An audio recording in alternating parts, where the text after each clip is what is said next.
Tamara Walker of Ask MomRN Show, and I am here today with my special guest, Sam Harris, the entertainer, singer, actor, author, and he has a very cool brand new song that he has written and created a video. Oh yeah, don't yuck my yum, don't yuck my yum, stop treating me like some baby sucking my thumb. Don't tell me what's cool, don't tell me your rules. I live my own life 'cause you only live once. About anti-bullying, which is a topic we've talked about on the Ask MomRN Show before many times, and how important it is for us to teach our children about not being bullies and how to handle being a victim of bullying and what we can do to try to solve this problem as a society, because unfortunately bullying has been going on since forever and it just doesn't seem to be getting better. We're trying to make strides to teach children what is okay when you're interacting with people and what is not okay, but you know, bullying is still going on and it affects so many lives, and we've had a lot of children who have actually been bullied to the point of taking their lives. And so it is so important to me that we keep talking about how to stop bullying and how to help children and even adults who have been bullied, because it affects our lives in such a dramatic way. So I am excited to talk with Sam today because this is something that's important and dear to his heart as well. And Sam, I would love to know, what is the inspiration behind the song? How did you come up with this idea and you know, what? My son Cooper is in 4th grade. Uh-huh. And he came home from school. Well, first of all, the song sort of morphed into an anti-bullying message. Because Cooper came home from school and he said something that he liked, and I said, really? Really? And he said, Dad, don't yuck my yum. It's called Don't Yuck My Yum. And so is that a phrase that's it's a popular phrase with that the kids are are saying. Before. Yeah, and now since I've written the song, so I've seen it on TV a couple of times. Uh-huh. But he said, don't yuck my yum, which means don't tell me that something I like is bad. That's my opinion, right? And so I thought, light bulb, that sounds like a great song. Just don't yuck my yum. So I wrote this song with a gentleman named Kyle Pachia, who's written many hits and lots of stuff. And Cooper, I sat and talked with him and just sort of interviewed him, you know. And he's like, is my name on the song? So it began with the perspective of a person who, not overt bullying in the beginning. It was about, don't tell me what to think or who I am or what I believe. The first lyric is, you're always telling me what I'm supposed to be, no room to disagree or have an opinion. Who I should like or snub to join your private club, but now I'm giving up as one of your minions. You're always telling me what I'm supposed to be, no room to disagree or have an opinion. Who I should like or snub to join your private club, but now I'm giving up as one of your minions. So it actually is about also peer pressure at school in these little cliquey things that are saying, if you want to be in my crowd, then you have to do this, this, this, and this. And if you don't, then you are ostracized for that. Now, ironically, even though this song has an anti-bullying theme, it's really a fun, as you know, it's a really very fun, upbeat and fun pop song that's fun and danceable and joyous and danceable. Stop treating me like some baby sucking my thumb. And it's a celebration of self. There is in the bridge, there is a thing where they sing, no bully, no bully, no bully, bully, you only live once. No bully, no bully, no bully, bully, you only live once. And what we did was we created the song, and then I wanted real people in this video. I didn't want to hire like just professional dancers and do all this stuff. I wanted it to be real people. And I love wanted that it to you be did that. It young comes people. across in such a great way. And they worked. So what we did was we had an open call in Los Angeles, and I got a green screen studio, And we shot, there were about 70 people who came. Wow. And recorded lip syncing to the song. And then there was like a Broadway camp, summer camp of kids. And so the guy who runs that choreographed the kids, and I shouldn't say the kids, it was everybody from 8 years old to, in their group, probably 35. And then I also had some older people. It's primarily young people. And so that's choreographed, and there's great graphics, and we found some real talent. And these, and a lot of them were young women who were 16, 17, 18. And it's a song about empowerment, because bullying is only as powerful as one allows bullying to exist. Right. And yes, we have to teach not to bully. But there will always be bullies, as you said. More importantly, we have to teach people not to be bullied. And certainly it's so important for kids in school. But it's also important for adults. I mean, look at this the Me Too campaign. Yes. Yeah. I mean, these are women who have been bullied and been preyed upon from someone who was powerful. Right. And let's equate that to kids in their school situation. It is someone who is powerful, popular, who sort of dictates, and you have to do what they say, or you will be bullied. Sometimes that's physical. Right. Sometimes that's emotional, which is just as bad. And you're right, kids do. In the worst situations, they take their own lives. The video represents all colors, all ages, all shapes, all sizes, all sexual orientations. It is about it being okay to be who you are. And I love that. I think it is, the message comes across as being very empowering. And like you said, we have to teach our kids to take their power back and right. to not allow the bullies to win, and to learn how to stand up for yourself. And that's what the song says. And I think the song I'm is standing showing up. how to This is stand my up own for choice. yourself. This is my own voice. I'm standing up. I'll shout it out loud. And that's what we have to teach. You may not do that to me. You may not talk to me like that. And isn't it funny, like in a school situation, when there is some bully who has their group, and once one person stands up to them, it gives the others permission to stand up to them. You know? It makes that person less powerful in everyone else's eyes. And so it diminishes their power and allows everyone else to feel like, okay, I can stand up to this person too. Precisely. And in creating the song, this is a heavy message we're talking about. Yes. But the song is joyous. Are you going to show the song? Yes.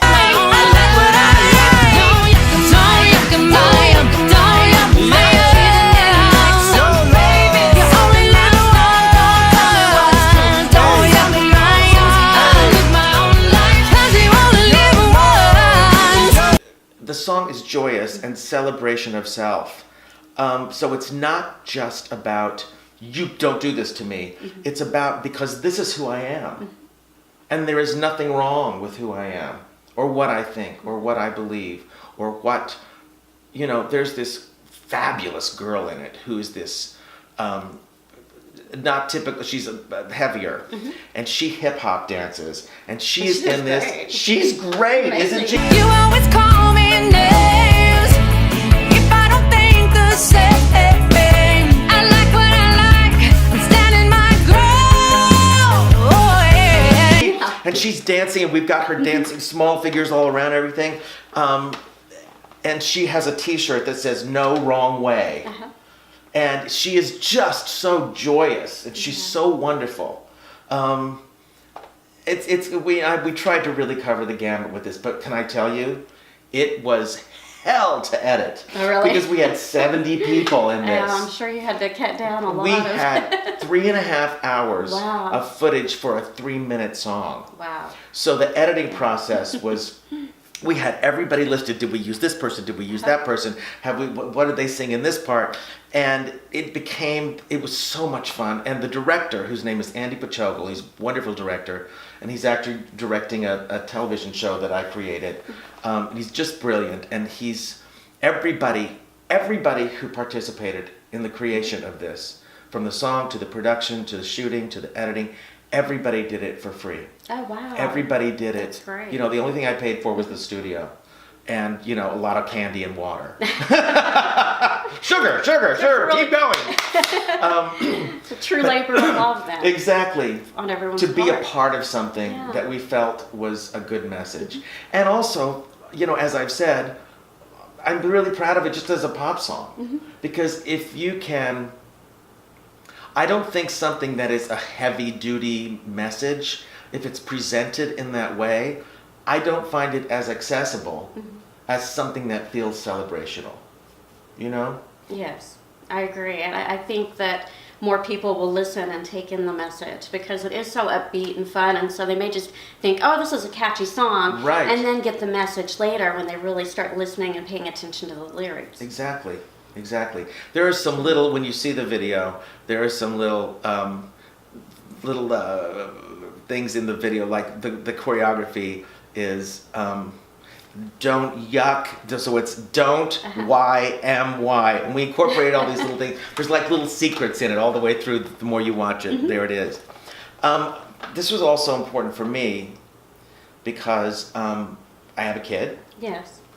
And I see this happening sometimes. Now, you actually mentioned in your intro that it hasn't gotten better. I do believe it's gotten better. I know that in his school, there are some pretty strict anti-bullying rules. That's good. There's no tolerance. And some schools really have done a good job of that. Well, I think they empower the kids, and they also give them a way to report this kind of stuff that doesn't feel shameful.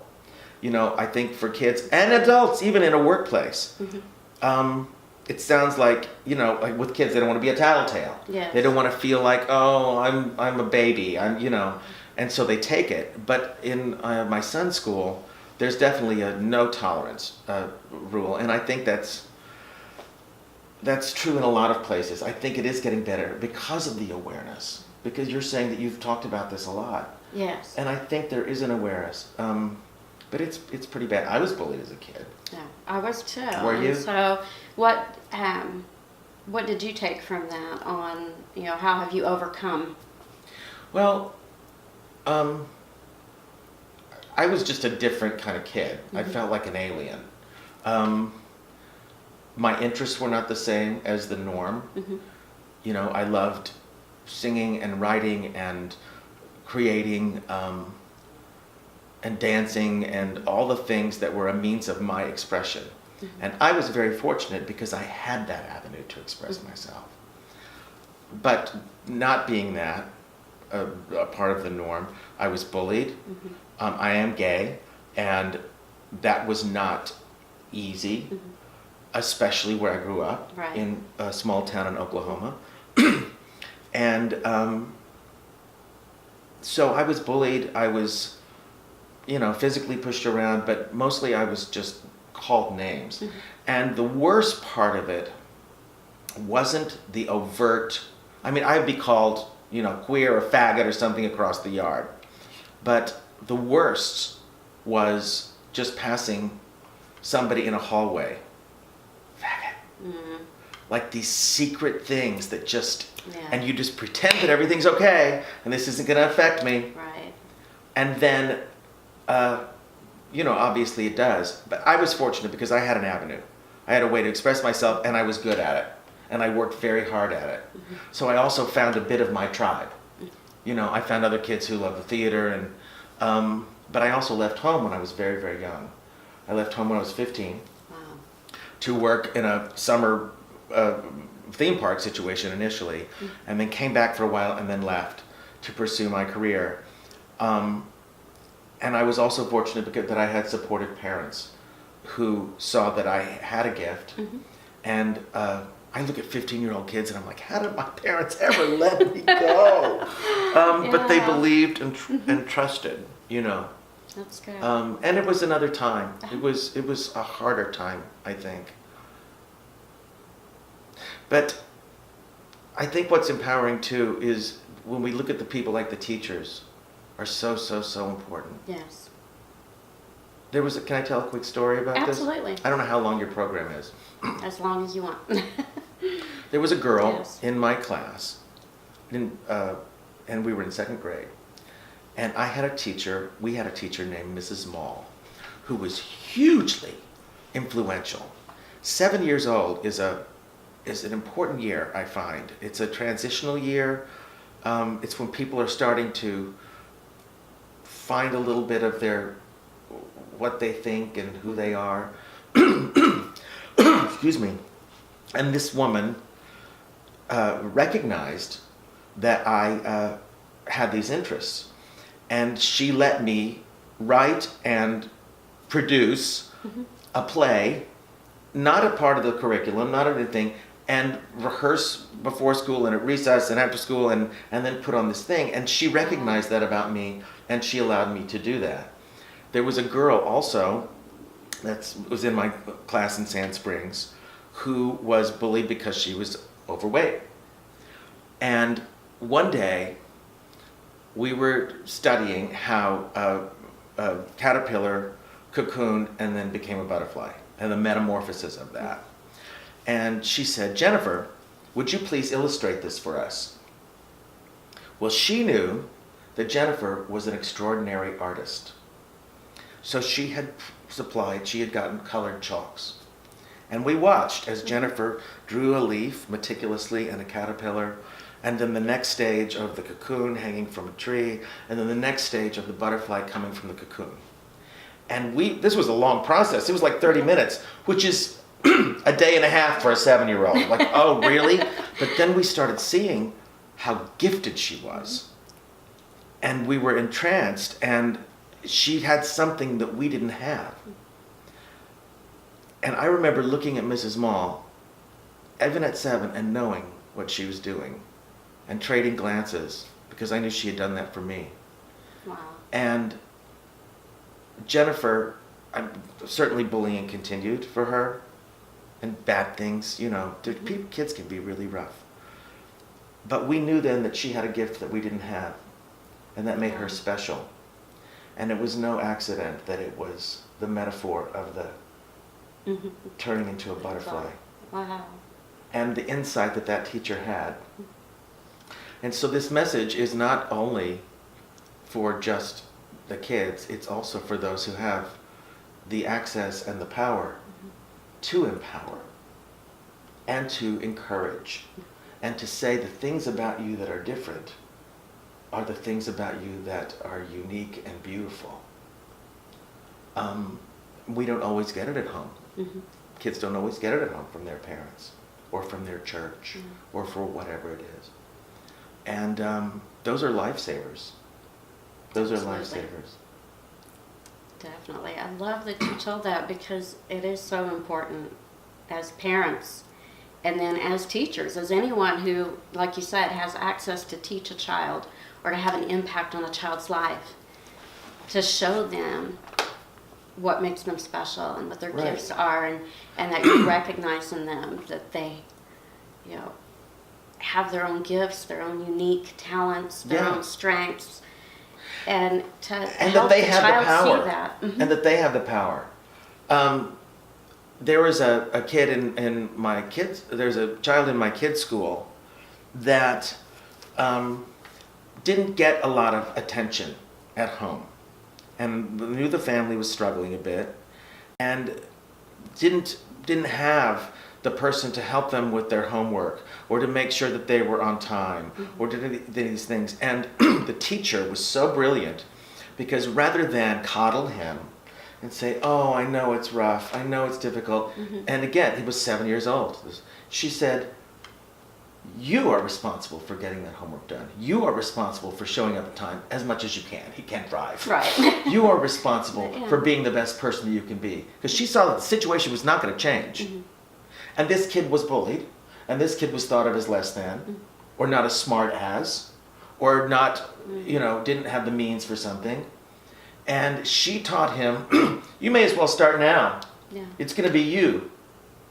She didn't, kiss his forehead. Yeah. She gave him a pat on the butt and said, you can do this. You're responsible. That's a lot of pressure on a kid. But she empowered him.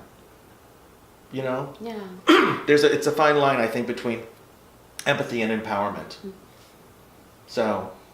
It's a good point. That's, yeah. And we said also the song, it's not just for kids. I mean, it's a pop song. It's a pop song, so it's for that age. But so many stories like, and I don't know if it's affected you, but this what's happening with seeing what's going on in the workplace and people, Yes. women in particular, Mm-hmm. being told that they will lose their job or they won't get this promotion or if they don't comply with pressure and power. But people are standing up, don't you find? Yes, and I think that is making a difference, that people are speaking out, and it's coming out of the shadows and giving people permission to stand up, and not only women but men as well who have been in that situation. Yeah. And so I think that the more awareness that can be brought, then the more power that does give to people who have been victimized and exactly. can stand up and take their power back and say, The very words "me too" means I'm not alone. right. And most of the things, you're talking about kids taking their own life.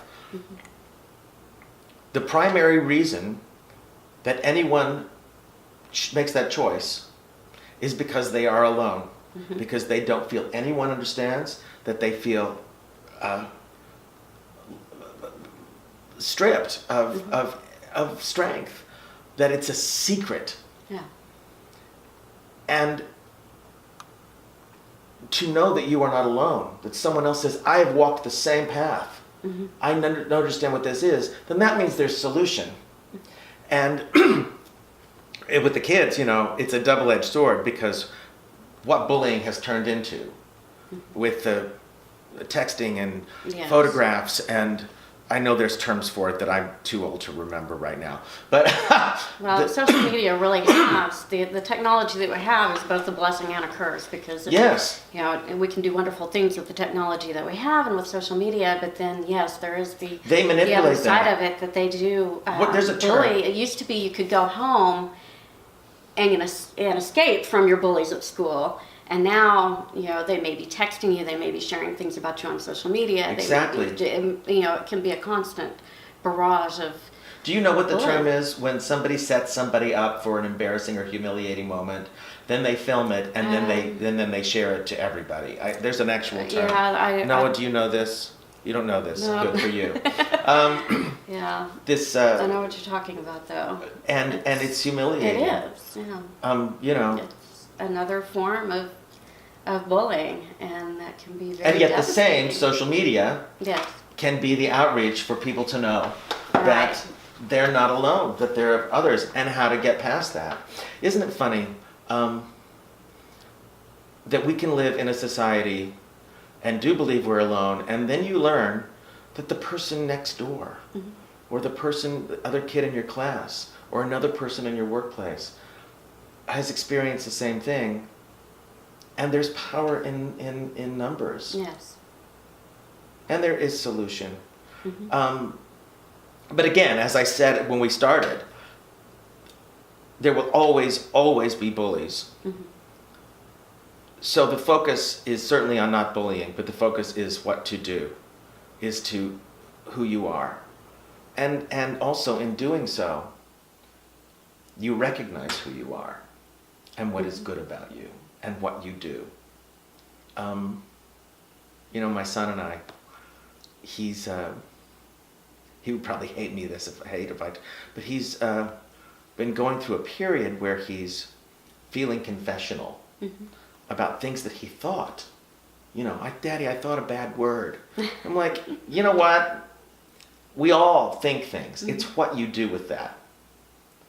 It's how you conduct yourself in the world. And I gave him an example. I said, if someone was online in front of me at the grocery store and I saw them drop $100 bill, and they didn't know it, but I saw it, I get to make that choice. Does it go through my mind? Ooh, I could take that. No one will ever know. Yes, it goes through my mind. But then what do I do with that choice? I pick it up and I give it to them. And that person passes that on because someone did something for them. And that person passes it on, the butterfly effect. Yes. And negativity is the same thing. But don't you find that the bullies are ultimately, they're the cowards. They are the people who feel that the only way that they can achieve power is by taking someone else's away. Yes. You know, that's a whole other subject, isn't it? I mean, do you have empathy for the person or the child who feels that the only way that they can feel good about themselves is to shame someone else? Yeah, I mean, we had some conversations like that. Yeah. With my kids when they were growing up, and my oldest child was bullied for a little while, and or a few different times. But in one particular instance, I remember we had the discussion about, this little girl. We don't know this little girl that's being a bully. We don't know what's going on in her life. Right. We don't know what her home situation's like. Right. We don't know what's causing her to act this way, and so. Yes, we need to go to the teacher and talk about, this is being done, this is wrong. But we also need to have some empathy for her and realize that something's got to be wrong in her life for her to be doing that. Well, and probably her parents are bullies. Indeed. Yeah. Who never tell their child that is inappropriate. Who never put it on and teach social etiquette and equality. You can always trace it back. And yes, it's important to have empathy for that. But ultimately, you deal with the fallout. Right. But that's a very good parental thing that you did. By saying we don't know what made them this way. What was going on Absolutely. And take it to the teacher and to the principal ultimately. But like you said, a lot of times people do bully because they feel that's the only way they can get power. And we are in a changing time, and in Los Angeles where we live and where Cooper goes to school, it is it's a vastly different world from when I grew up. There is every diverse situation. There are 2 dad families, 2 mom families, mixed race families, everything. And these kids, honestly, do not see it as, it might be different from their situation, but it's not a bad situation. It's just the way it is. I remember reading a story about a commercial, and I can't remember who made the commercial, what company, for what product, but it was a 2-dad family, right, and a kid. 2 dads and a kid. And there had been like this backlash from people who were like, well, why are you showing this non-traditional family, and it's wrong and it's against God or whatever, blah, blah, blah, blah, blah, blah, blah. And then they showed it to a bunch of kids, teenagers. And they said, tell us what you think of this commercial. And they were like, well, it was really funny when the kid does and such, and when the dad told him whatever, and they didn't go to that. And so the people said, the people who made the commercial said, do you know that there's been a lot of complaints about this and backlash about this and judgment about this? And the kids were totally shocked. And one of them was crying, I remember. It's like, what do you mean? How could they do that?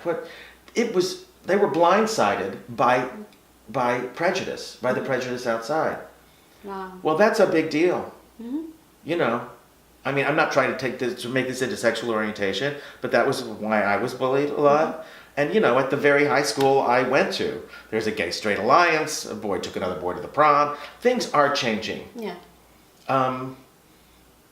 In a place, in an environment here that can be slow to do that, but it is happening, and I see it. And we just have to keep doing it.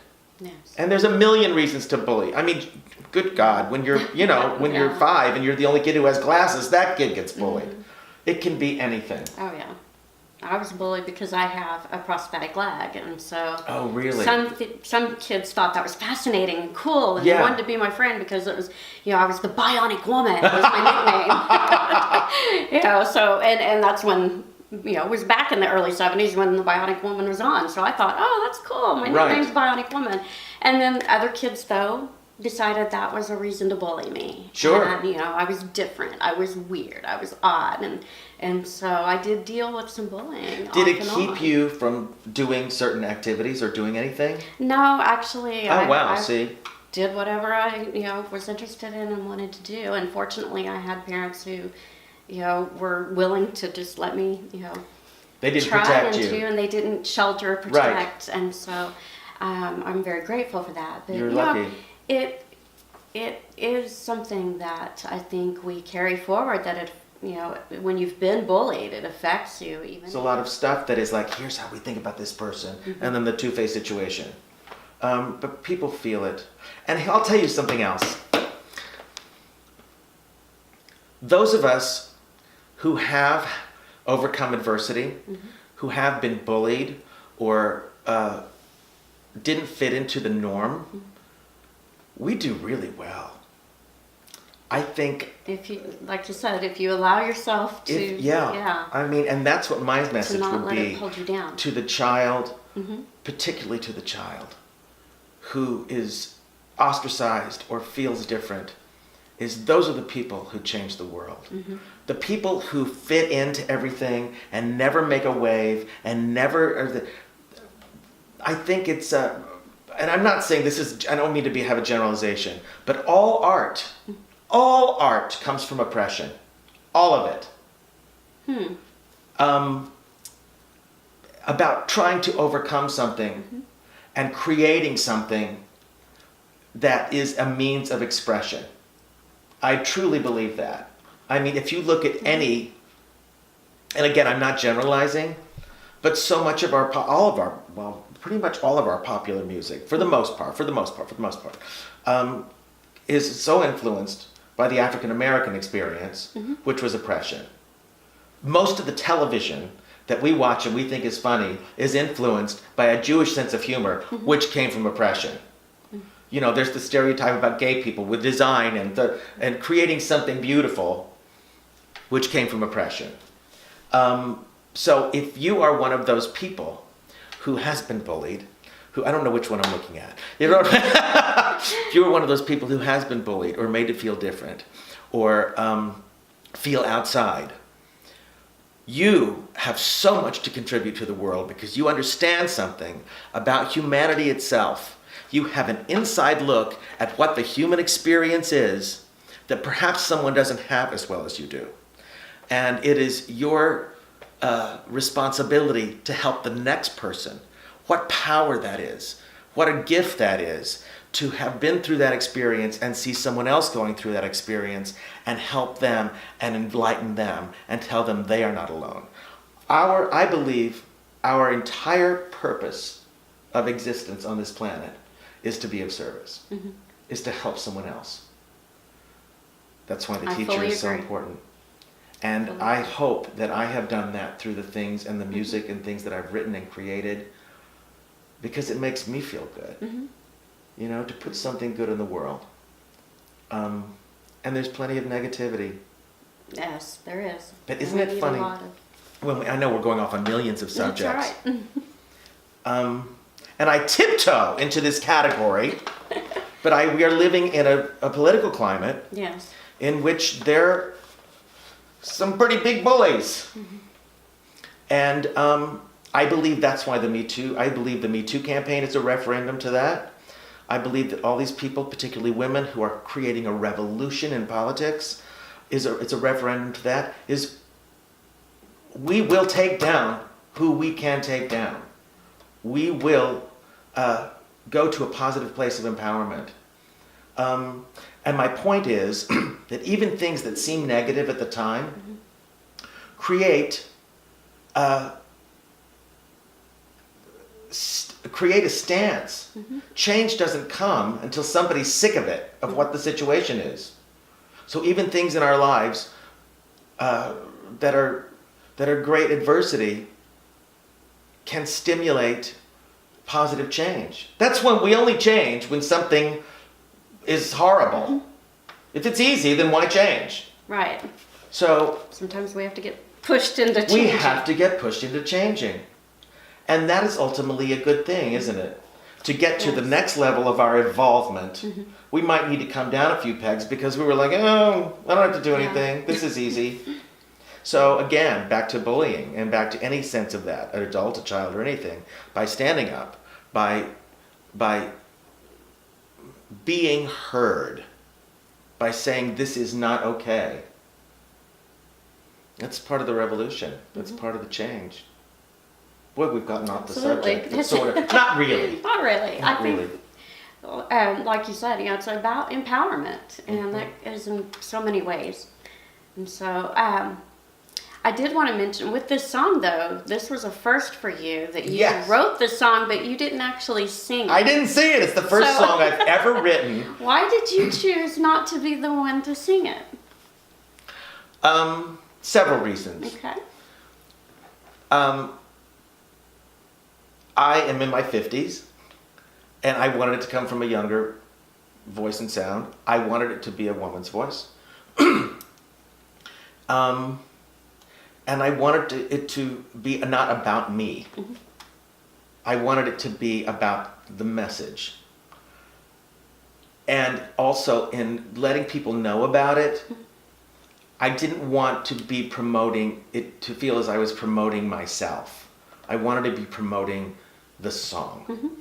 We did put a rapper in, right? Yeah. We've got this young, great guy who I feel like I discovered. I mean, I was asking around Los Angeles and trying to get things, and it was funny because this kind of pissed me off too. I had 3 different guys who I loved. I loved their videos that they submitted, and they didn't show up, or they didn't work on the rap, or they didn't these things. And again, it was this sort of sense of entitlement that bothers me a lot about a younger generation. I sound like a very old man. I'm like, when I was a kid, we had to walk 12 miles in the snow. I feel both ways. Both ways. But that really, and this kid, so talented, I asked him to write the rap. It needed to come from his language. So he's a composer on the song. He wrote it in one day. He showed up. He was on time. He knew his gig. He was on it. And I'm like, you are going to be a success. You are going to be something. And, and he was green and fresh and talented. And I wanted that to be a voice too. And I chose a male rapper because I chose a female vocalist. And Susie Rose is her name, the vocalist. And his name is Jason Rose, no relation. And I wanted that also, just knowing my kid and the music that he listens to. And I wanted something for the boys, and I wanted something from the girls. And I wanted to create something that was outside of my generation. And so I'm like, I'm not performing on this. My kid is in the video too. That's awesome. Yeah, he's and what in it. does he think of the song and the video? Well, he's very proud because he knows that he inspired it. That's cool. And he knows that certain things I interviewed about him that I put in the song were his. Awesome. So that gives him a sense of having done something good in the world too. That's great. That is awesome. Well, Sam, thank you so much. Thank I you. really enjoyed talking with you. And you too. I tend to babble, so. That's all right. I love talking with you. Could talk with you all day. So thank you so much. Thank you. What are you working on now? Where can people find out all the latest news? The latest news. Projects. Well, there's samharris.com, and then on Facebook, just look me up. What is it? It's Sam's Fans. Yeah, and there's always updates on that. I am working on a new television show that I created awesome. for a half-hour comedy, and I'm an author, as I think you mentioned, and so I've worked on my second book. I just finished that draft on, and it's in the editing process. And this one is fiction, and it's set in Oklahoma. Oh, very cool.